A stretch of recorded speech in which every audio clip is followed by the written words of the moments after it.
Good morning, UUSS. Would you rise in body or spirit with us to sing that morning has come? Morning has come, arise and greet the day. Dance with joy and sing a song of gladness. The light of hope here shines upon each face. May it bring faith to guide our journey home.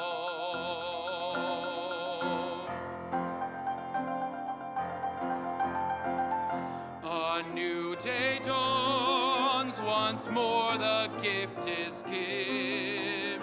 Wonder fills this moment shared together. The light of peace here shines upon each face. May it bring faith to guide our journey home.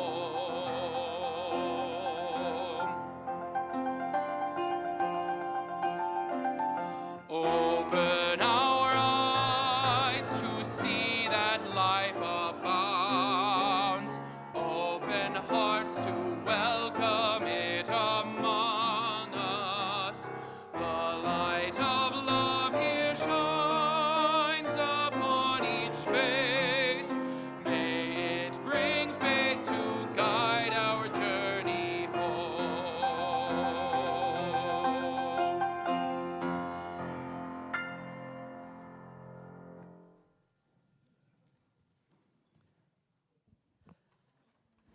Good morning, and welcome to our Sunday service. Whether you're here in person or participating online, we are glad to be with you. I'm Roger Jones, one of the ministers here at UUSS. Happy Father's Day and blessings of Eid al-Adha, which begins at sunset today, and happy Juneteenth, which is this coming Wednesday.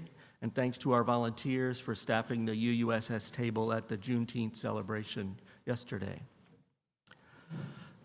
Welcome to all of you, those who are here for the first or second time, and those who are regulars, and those who are returning from a trip. It's good to be with you and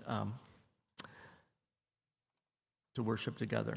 The mission of our congregation says we come together to deepen our lives and be a force for healing in the world. Toward this end, we honor the Nishanan, Southern Maidu, and Miwok peoples for their enduring commitment to steward this land where UUSS exists. We recognize that they have never left nor ceased to care for this land. Welcome to our service on this momentous day. Today is a day that my co-minister, Lucy Bunch, will preach her first sermon since January.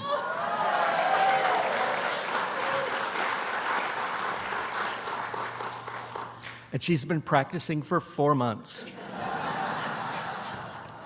Actually, we are very happy to welcome Reverend Lucy back from her sabbatical. And her sermon is entitled, Lessons from My Father. In the service today, we will hear a couple of selections from next Sunday's concert, which is called Impressionism and Beyond. And that will be presented by Irina, Tchantceva, Anthony Tavianini, and flutist Don Walker. Thank you all. And that will happen here in the sanctuary, 2 o'clock, next Sunday, the 23rd. It's a fundraiser, and tickets are available at the door. And if you purchased your ticket during the service auction last year, you're covered. And you can read about the selections today in the order of service, and we hope you can make it. For those of you who are on Zoom, if you'd like to follow what's happening in the service today with the order of service, you can click on the link, which should appear in the chat. And it's also, for those of us in the room, there's an order of service on the back table.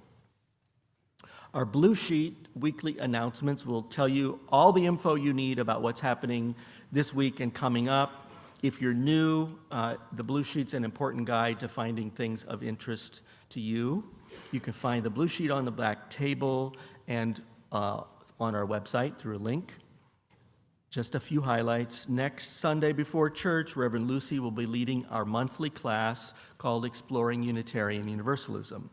This is for newcomers and anyone else who'd like to deepen your understanding of our tradition, and it starts at 9:30 over there.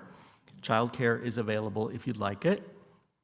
And if you'd like to know even more about Unitarian Universalism, next weekend is the annual General Assembly of the Unitarian Universalist Association, and we have several people who are official delegates. This year the conference is totally virtual.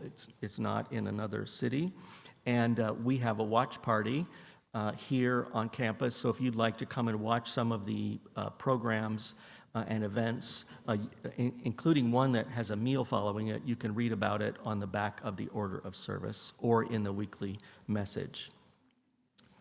You have one more week to register for our all-church, all-ages camp, which will happen the last weekend of this month. And there are still RV and tent spaces available and a few beds. So visit the all-ages camp table or see the website. People of all ages are also invited to join us this coming Friday evening for our first monthly potluck dinner, which we're calling Family Dinner, which means everyone. It will be an informal gathering to share a meal and get to know each other in community. You're welcome to bring food to share or to help in some other way, but if that's not possible, please know that you're invited to join us this Friday at 5:30, and we'll eat at 6. Our weekly message comes out by emails every Friday with announcements and a note from one of the ministers, and you can find it on our website. We're happy to send you this email if you will fill out a newcomer's form, either by a link in the chat or at the greeters table after the service. And here's a request from the worship committee. Service animals are welcome in the sanctuary here at UUSS. Emotional support dogs may sit with their owners in the welcome hall during the service, and in the welcome hall there's a TV screen so you can follow what's happening in the service. All dogs, any dog, must be on a leash, well-behaved, and under their person's control. Of course, if you're on Zoom, you can keep with you any kind of critter that you would like to. And after the service on Zoom, we will have 22 minutes of conversation in breakout rooms, and you can bring your critter to the conversation. Cat even, dog, snake, turtle. Here on campus, you can check out the connections table in the welcome hall, and you enjoy coffee and tea on the patio.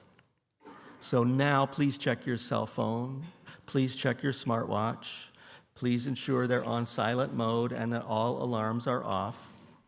And we do this so that everyone could be more present and mindful in the service.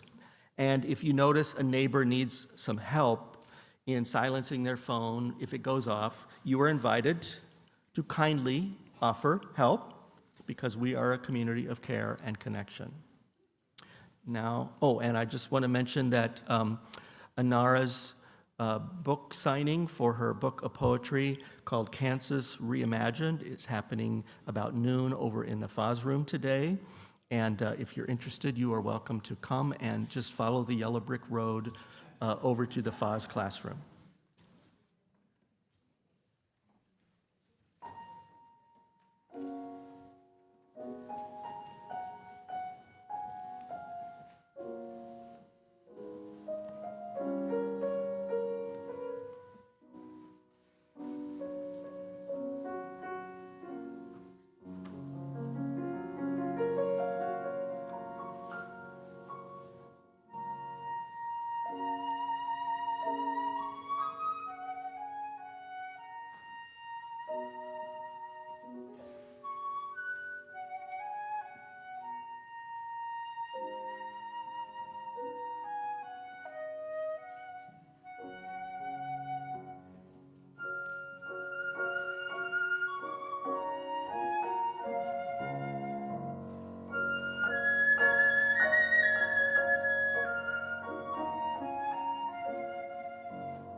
Sean Fountain is lighting our chalice this morning.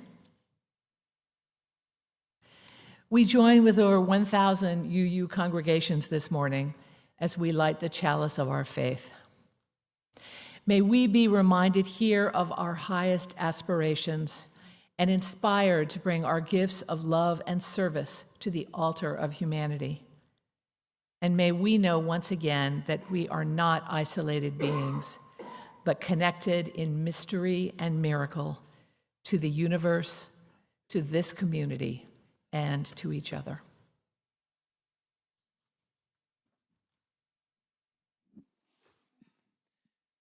And in that spirit of unity, we invite all those involved in RE to gradually make their way out towards the front to continue their explorations in a different space, but still unified with us as we guide you in singing your song. You gotta put one foot in front of the other and lead with love. Put one foot in front of the other and lead with love. You gotta put one foot in front of the other and lead with love. Put one foot in front of the other and lead with love. I know you're scared, and I'm scared too. But here I am, right next to you. You gotta put one foot in front of the other and lead with love. Put one foot in front of the other and lead with love. You gotta put one foot in front of the other and lead with love. Put one foot in front of the other and lead with love.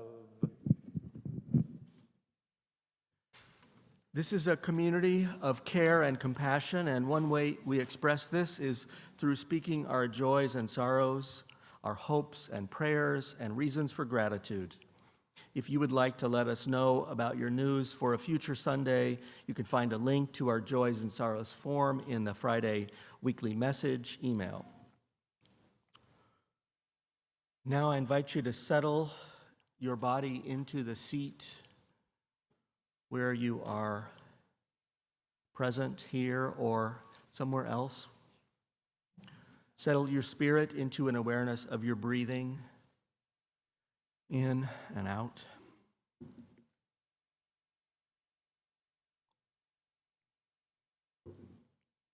First, we have some joys. Our members, Danny Clyde and Jason Garner, announced the birth of their second child, Claire, on the 8th of June, 9 pounds. Claire came home on Monday to join her older brother, Malcolm. And I don't know if Jason and Malcolm are here today, but, oh, hi. And, hi. And next to Jason is Jason's sister, right? Welcome. Congratulations. Malcolm is here in the nursery. Our members Gina Guarneri and Doug McDougall announced the joy of the arrival of their grandchild, Leonard Jean McDougall, on the 9th of June. Leonard is the son of Patrick and Carly and the younger brother of Etho, and they live in Chico.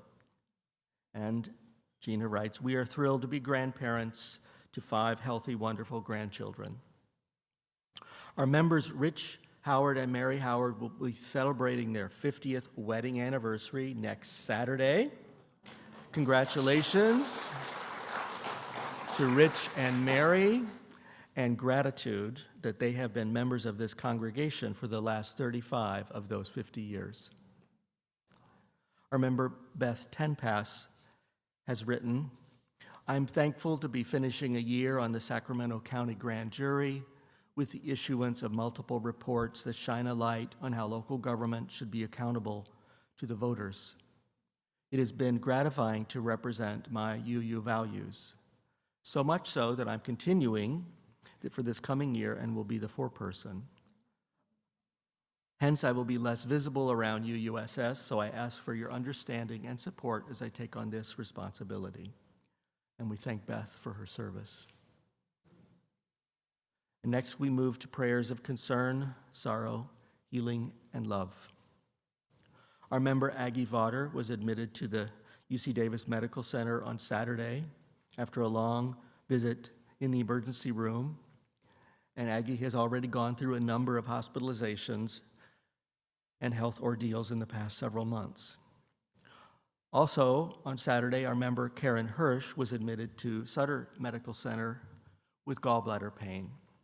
And Karen will have surgery today. To Aggie and Karen, we extend our deep wishes for healing and ease, and our prayers for strength and our love.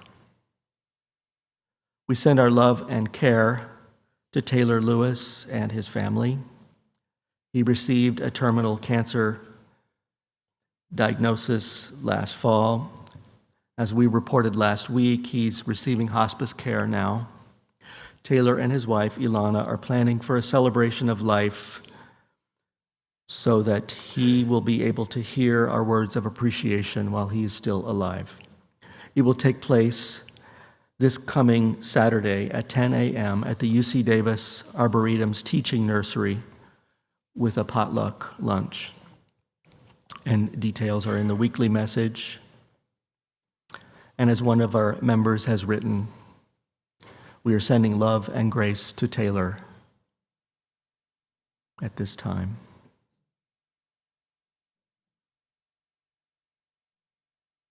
Let us pause together now for a time to hold in our hearts these loved ones and all the other people who are on our minds, all to whom we wish to send our prayers and our care, our good wishes, our gratitude, and love.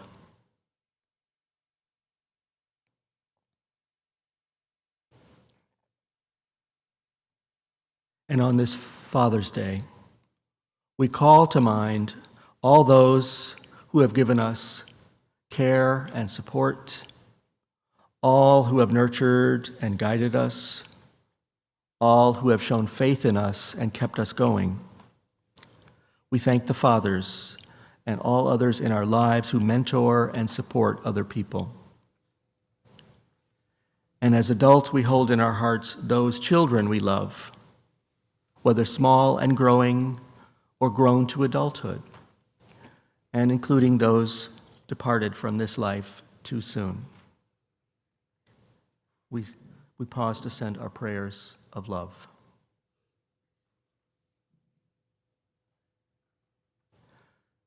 For many of us, Father's Day is a day of connecting with ease, with affection, and what a blessing this is.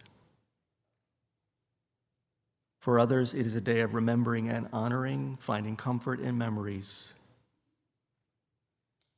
And for some among us, this day is a complicated one, when love may be mixed with pain, with regrets, or with tension, hurts, or misunderstandings. And we embrace this reality too. And at a larger level, we recognize that this is a nation with the 6th highest incarceration rate among all countries. Many, if not most, of those imprisoned people are separated from children and families on the outside. Or those who are imprisoned are separated from parents or grandparents on the outside. And let us hold in our hearts all those who long for the presence of loved ones, which can bring us feelings of connection, which can sustain us.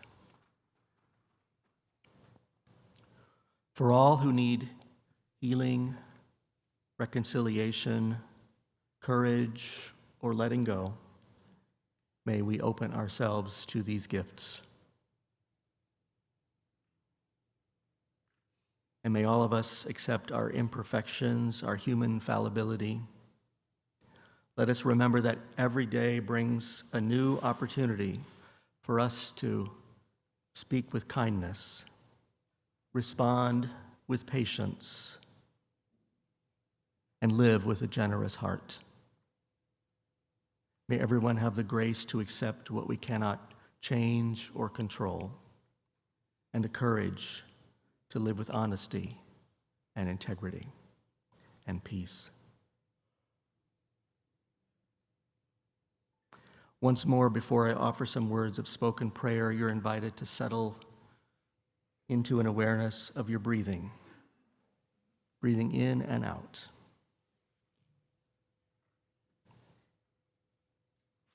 O Spirit of life and love, the one source which we invoke by many names, bless us now and give us grace for the days to come. Let us open our hearts with peace and respect and curiosity. Let us give thanks for all good gifts, including the gift of life and the gift of this new day.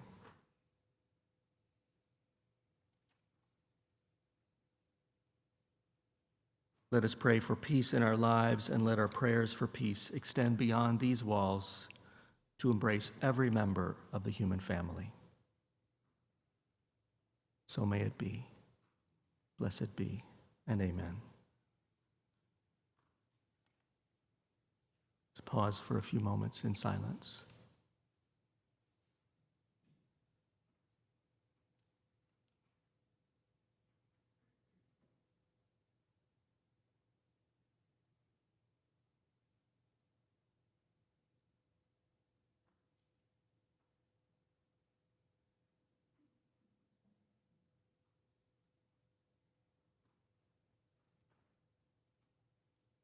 Blessed be.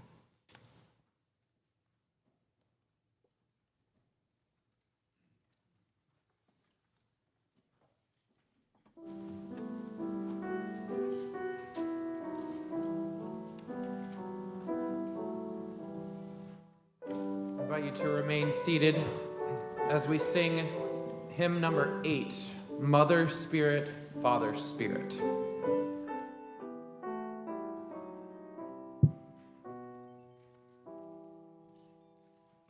Mother Spirit, Father Spirit, where are you?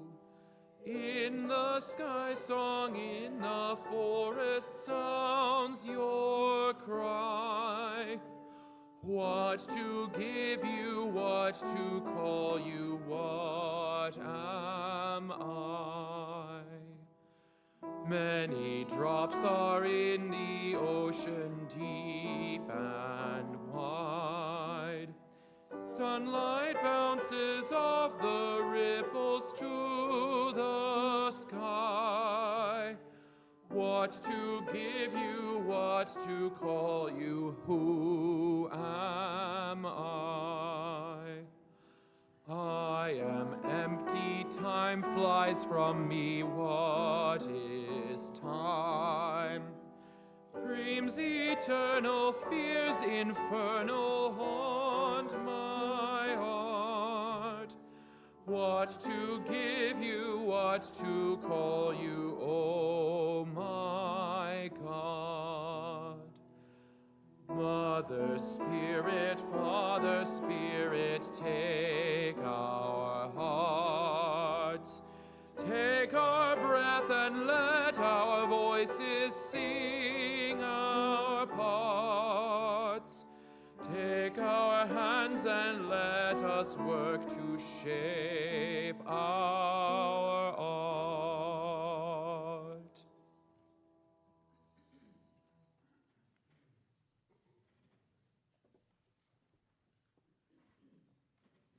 Good morning and happy Father's Day. I'm Karen Sparrow, your worship associate today, and I get to talk about the most wonderful, beloved man in my life. No, it's not Santa Claus. I know what you're thinking. It is my father, a gentle, compassionate, sweet man who was hard to rile or ruffle, and in the end of his life, resembled Ernie, the Keebler elf. Logan Edward Taylor was born in Sedalia, Missouri in 1920, was the youngest child of Grace and Logan Sr. His older sister, Willa Mae, was the bane of his existence because she teased him endlessly. After high school, he went and attended business college and was hired as an executive assistant for Phillips Petroleum in Oklahoma. Along came World War II, and as a draftee, he attended boot camp. He immediately ended up in the hospital because he was allergic to the wool in the uniforms. While still recovering, he came to the notice of the powers that be because he could type.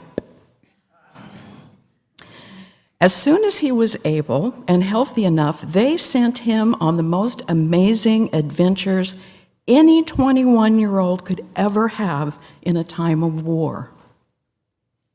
I want you to notice they didn't discharge him. He was assigned to be the aide-de-camp to the head of the Persian Gulf Command, sort of the Radar O'Reilly of the war. Through his duties there, he met notables such as Bob Hope, Bing Crosby, Danny Kaye, and those other people entertaining through the USO. He was honored to meet President Franklin Delano Roosevelt, Prime Minister Winston Churchill, and Joseph Stalin while they participated in the Cairo and Tehran conferences.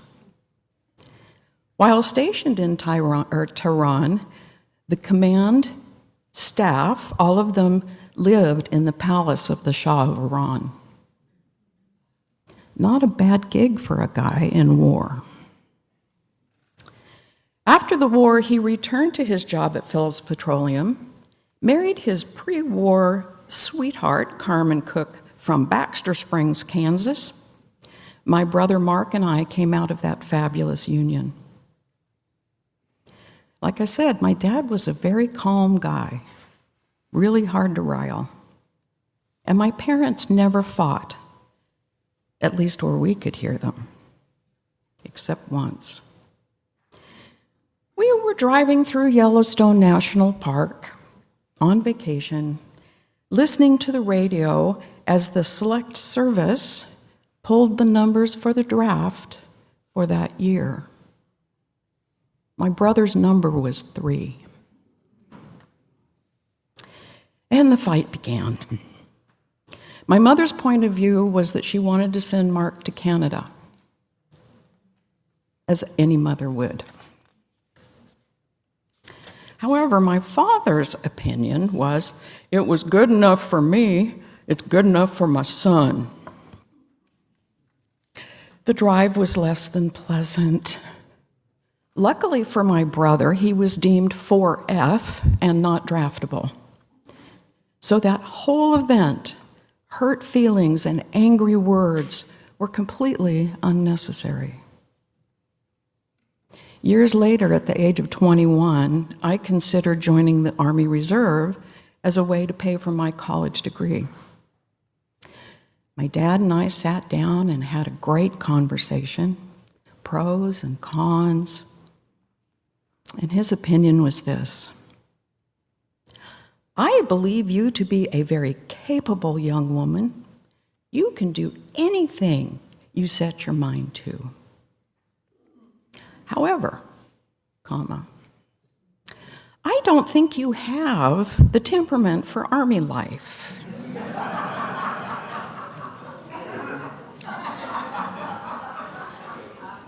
He continued, I honestly believe you will be in the brig the first Saturday of boot camp. Some sergeant will tell you to do something and you will tell him where to put his weapon. Taking his wisdom under advisement, I did not sign on the line. My father taught me a number of wonderful lessons either directly spoken to me or by his life. Number one, treat everyone with an equal amount of respect. If everything you do or think is out of respect for the other person, you will be wildly successful. Caveats to that, the following two lessons relate to that. Be prompt, on time, and never have to say, "I'm sorry, I'm late." Also, keep your commitments. Always do what you say you will do, as your word is your bond. Number two, you can be whatever you want to be. Number three, love who you love. Everyone deserves to lead their life as they see fit. Number four, speak loud enough to be heard if you have something important to say, and people will listen. Smart guy. As I sat next to him just days before he passed, he told me there were two things he regretted in his life. One was how in the business world, the way to get ahead was over the backs of other good people. Number two, how he let his ego get in the way of his family's happiness when, after being laid off from his job of 10 years in Idaho, he moved us to Fort Worth, Texas, just so he didn't have to be demoted to a lesser job in order to stay in Idaho while we were in high school. He apologized for the pain that caused all of us. I was lucky to have a stand-up guy as a father, a dad, a friend, and a confidant. Thanks, Dad, for all the lessons you taught me. Courage to be who I am, to stand up for myself, speak out when necessary, and to love with respect. Happy Father's Day.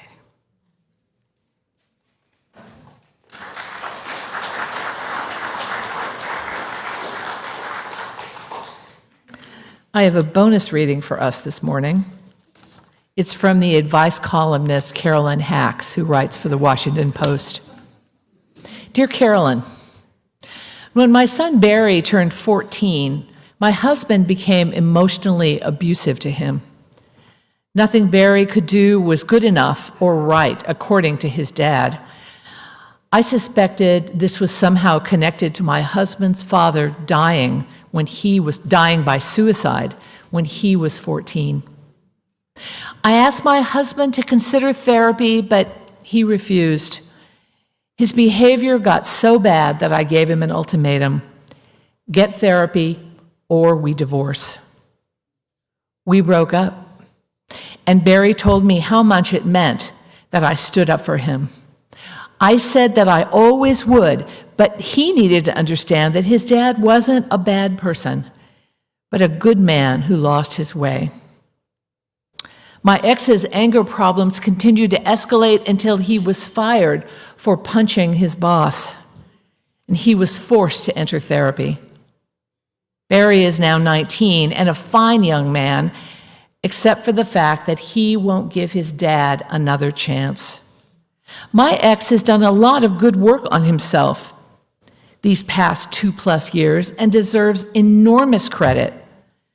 I feel so bad for my ex and admire how he won't give up on Barry no matter how much he is rejected. Barry gets really upset when I advocate for his dad, so I wonder if I'm doing more harm than good. Should I stay out of the way or continue to try to mediate? Signed, Anonymous. Dear Anonymous, oh my goodness, yes, stop pressuring your son to forgive the man who abused him. That's his process to go through, not yours. You may be right that your ex is a good man who lost his way. You're entitled to your opinion regardless. But your son gets to have his opinion too, and he may think his dad is a bad person. he may also be right. By pushing your narrative on him as if no other could be true, you're negating your son, telling him his experience, his judgments, his conclusions are wrong and don't matter. This is the opposite of standing up for him. So consider apologizing to Barry for the overreach into his emotional business. If Barry wants to hate his dad to the moon and back, that is Barry's prerogative, even if you don't like it, even if Barry is wrong, and even if it's ultimately not good for him. Because Barry gets to decide now what's good for Barry. And the best thing that his parents can do now is to respect that.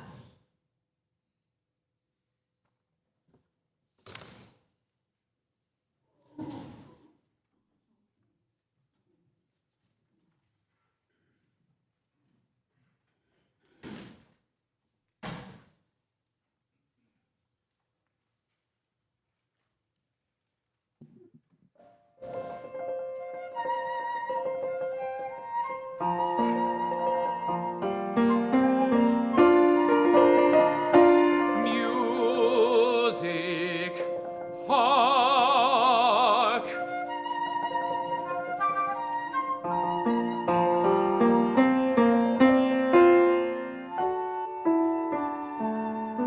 It is your music of the house. Methinks it sounds much sweeter than by day.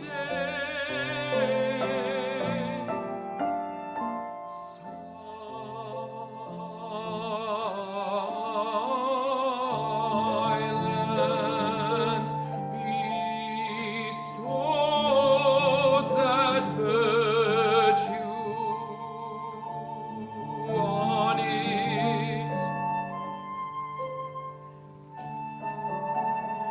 How many things by season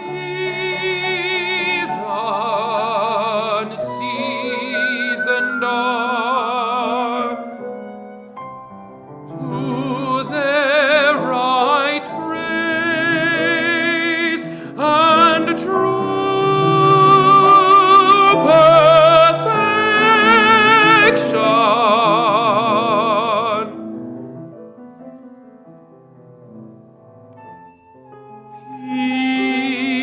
Peace, hope, the moon sleeps with Endymion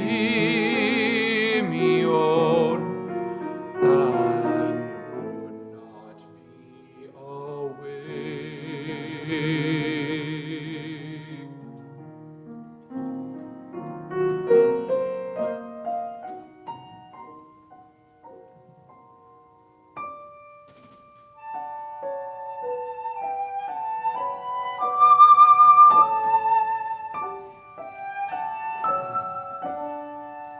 Soft stillness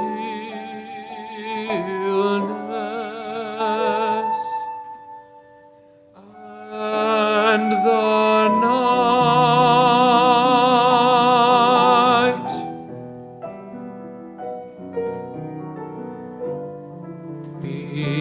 becomes the touches of sweet harmony.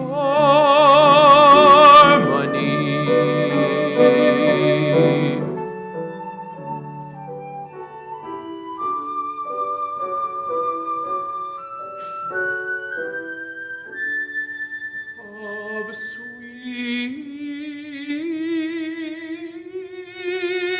harmony.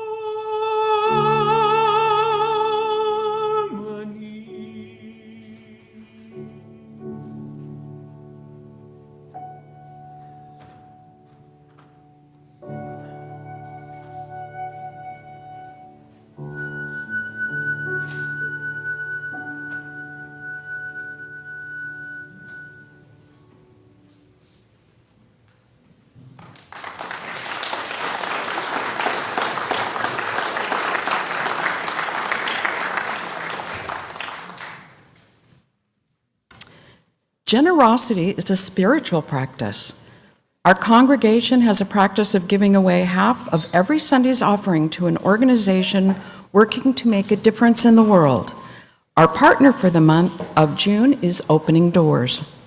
Since 1993, Opening Doors' mission is to enrich communities by supporting immigrants, refugees, and survivors of human trafficking on their path to stability, self-sufficiency, and belonging. Opening Doors offers assistance from financial to language barriers, bureaucratic to cultural changes. The obstacles can be overwhelming. They strive to ensure all newcomers have the tools they need to thrive. Opening Doors believes their unwavering commitment to building a better life for themselves and their families in truly inspiring and should be met with compassion and support. Thank you for your generosity to UUSS, our community partner. This morning's offering will now be given and received.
And now, as our greeters and ushers come forward with their offerings, please join with me in accepting these gifts with our unison response.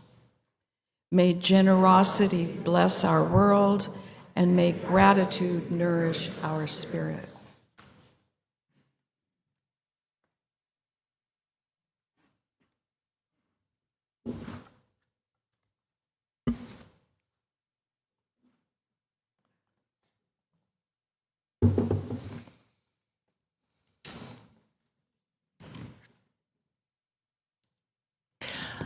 I want to celebrate Father's Day today with you by celebrating my father, and in particular, how my father has influenced me. I first preached about him about 10 years ago on Father's Day, And at the time, he was a robust 88-year-old.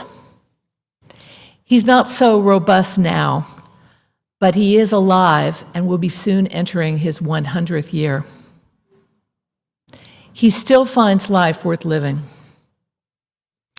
He spends a lot of time reflecting and reminiscing, and I encourage this.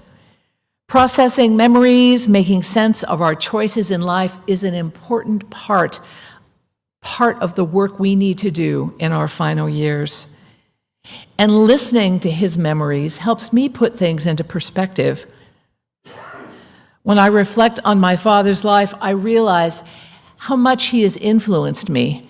And like Karen said about her father, it was not necessarily in the things that he said, but in the way that he chose to live his life. Now, if you asked him, he would tell you that there's absolutely nothing remarkable about his life. He was a typical man of the 20th century, born in East Texas in 1925, came to California when he was 15, served in the Coast Guard during World War II, moved to Oakland after the war, and stumbled into a career that would be his life's work. He worked hard to support his family as a small business owner, raised 2 daughters, married to my mother for 77 years. Unremarkable, he would say. Well, maybe the 77 years of marriage is remarkable, but he'll tell you all you have to do is marry young, live a long time, and not get divorced. So while he considers his life unremarkable, I choose to use a different measuring stick to find out how remarkable his life truly is. You know, when we consider the value or meaning of any one life, it's easy to dismiss people who have not done some kind of a heroic act or had a significant impact that we're all aware of. But for most of us, life is lived in the small actions, interactions, and reactions. And a heroic life can as easily be in the small choices of the day-to-day. It's in these small acts that most of our attention goes. I love this Helen Keller quote. She said, "I long to accomplish great and noble tasks, but it is my chief duty to accomplish humble tasks as though they were great and noble." And it was in these small, everyday acts that I observed my father making meaning for himself and others. So my father was a donut maker for 40 years. That means he got up at 2 a.m. for 40 years. He owned his own shop starting in his early 20s when he returned from the war, and for many years he worked 6 days a week, often 7. He was a hard-working and resourceful man, typical of his generation. I have my own list of things I learned from my father, slightly different from yours, Karen. My father would say, "Just do it," before Nike appropriated that slogan from him. When I complained about something I didn't want to do, he'd say, "By the time you're through whining, you could have done the damn thing."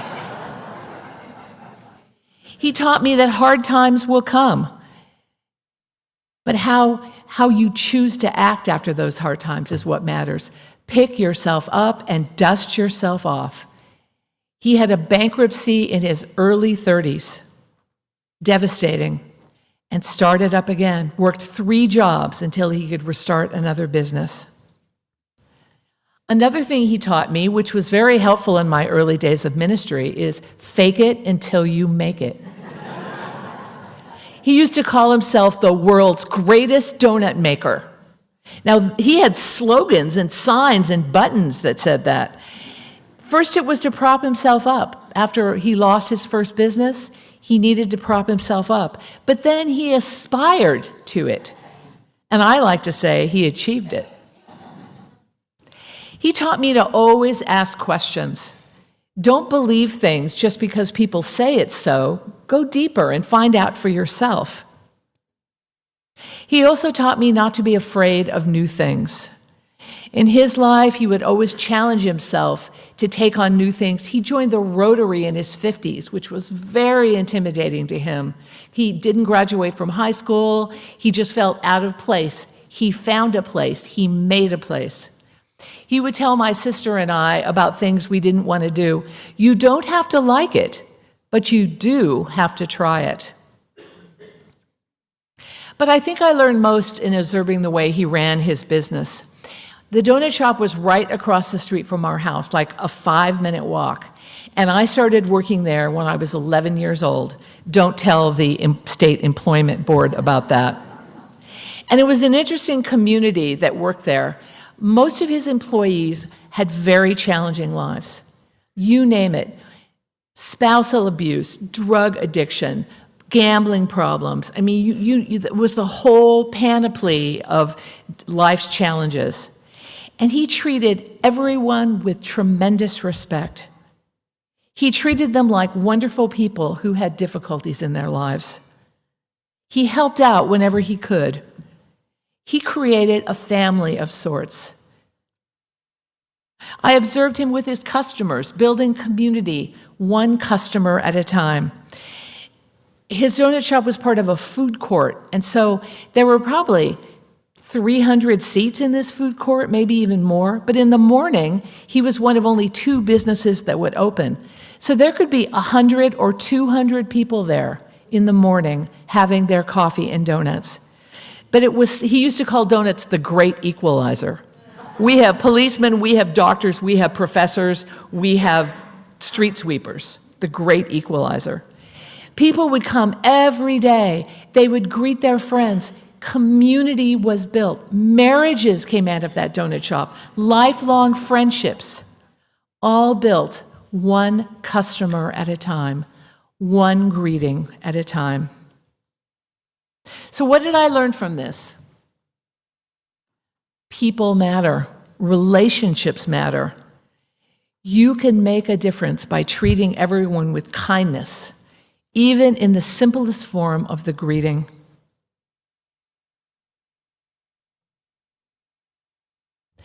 But there were hard lessons as well. Hard lessons that I learned from my father and hard lessons that he learned from his life. Roger mentioned that for some people, Father's Day is hard, and you heard the example of the young man from the reading. Some people don't get what they need from their father, or they're challenged in their relationship with their father, or they never knew their father. My father is one of those people. When my father was in his 70s, he took this class on writing your own autobiography, and he went for it, writing 3 full volumes of the story of his life. I know, I edited and published all of them. He was never shy about sharing his stories, the stories of each family member, the stories of his growing up. He was profoundly shaped by his childhood. His father was an alcoholic and a cheater. He stole from my father. He lied to everyone many, many times and abandoned his family more than once. So when my father's mother died when he was 15, he left home to get away from his father. My grandfather, my father's father, was carrying on a family legacy of alcoholism, abuse, and abandonment. My father would say that his bunch ancestors, his father's line, were either alcoholics or hard-shell Baptists. Now, I don't really know what a hard-shell Baptist is, but it doesn't sound like there were a lot of hugs going on in that side of the family. So my father was neither alcoholic nor hard-shelled. By his choices, by his commitment, he was able to end this family legacy. He told me that in many ways, he chose to be the opposite of his father, that his father was a negative role model for him. He never reconciled with his father. He saw him only 2 or maybe 3 times from the time he was 15 to when his father died about 30 years later. He could never set down his pain or anger or resentment, though I believe they were tempered over time. He told me that in being a father, he was trying to be what his own father was not.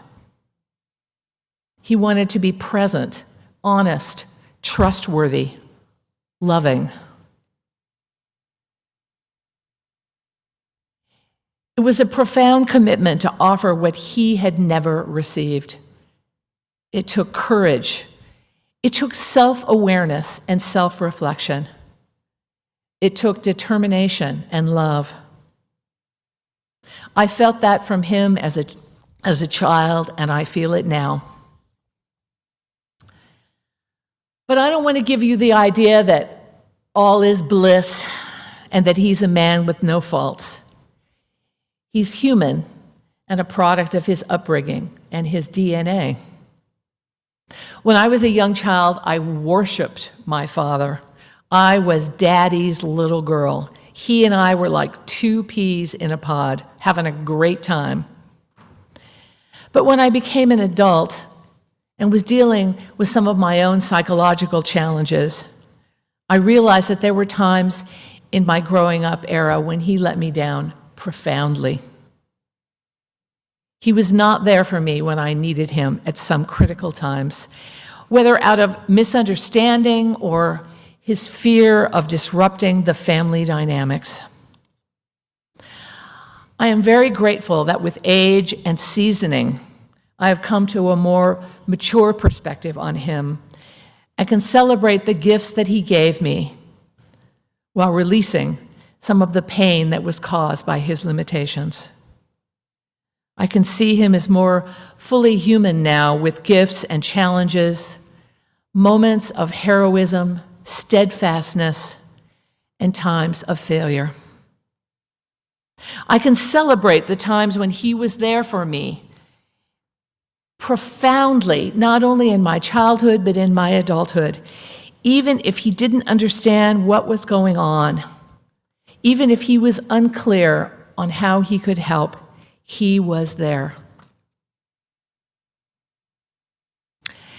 As he nears the end of his life, I can see the whole of his life and his most powerful lessons prevail.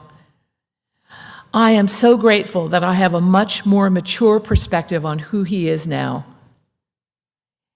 He showed me how to pave the path of life with small, intentional acts. He taught me that what matters is that we treat people with respect and compassion. He demonstrated how we can make a difference by our choices and by our actions. And he taught me how to forgive. He gave me the opportunity to forgive in a profound way, not because he demonstrated it by forgiving his own father. I really respect that he chose to remove himself from his father's toxicity. But his consistent presence, his commitment to his family and our happiness, his willing to share freely from his life, allowed me the room that I needed, first to distance myself from him, then to process my feelings in some of the ways that he had disappointed me, and then to re-enter the relationship with a more mature perspective and a deeper understanding of the man that he is. He was there through all that, and maybe doesn't even know that I was going through it. But he was there, and I knew that he was there. His choice to be a better man than his father gave me this great gift of lessons from the way he lived his life and the way he treated other people. While he was abandoned by his father, despite moments where he was not able to be there for me, he never abandoned me. I am filled with gratitude for these gifts, and I'm filled with love for this man who led a remarkable life. What did you learn from your father? What were the small ways that he chose to live that influenced you or the big ways, negative or positive? What is it about your father that led you to be the person that you are today? These are worthy questions to consider on Father's Day. Good luck.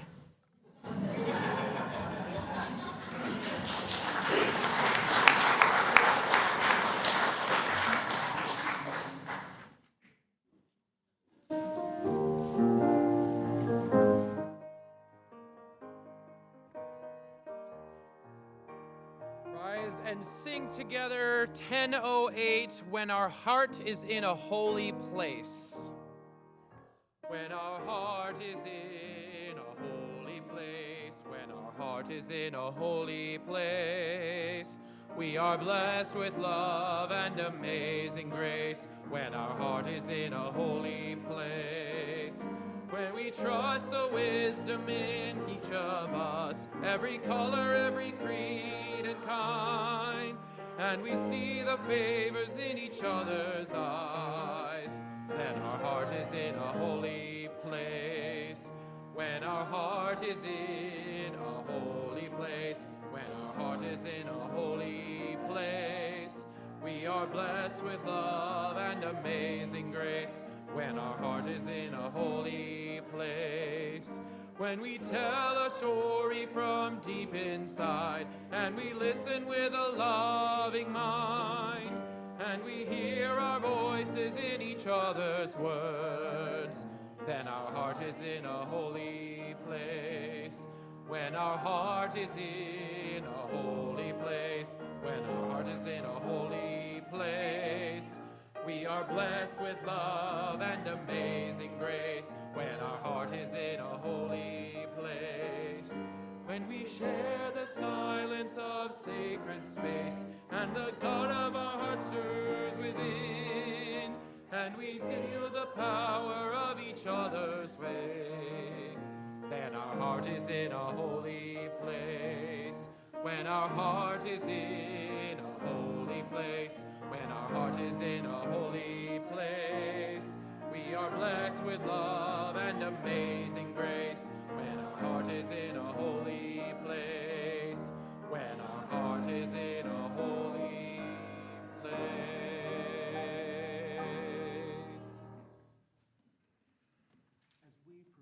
To extinguish the chalice, please join me in speaking our shared intention. We extinguish this flame, but we carry the light, love, and commitment of this gathering into the days to come. I'm so glad to be back. Let's reach out to each other, reach out to our community, to our world,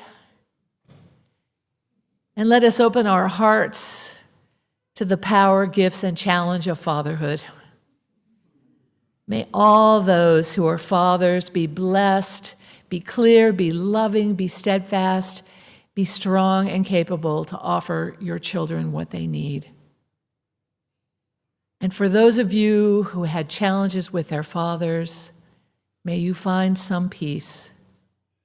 May you find some place that allows you to go forth and celebrate what you can and put aside what challenges you.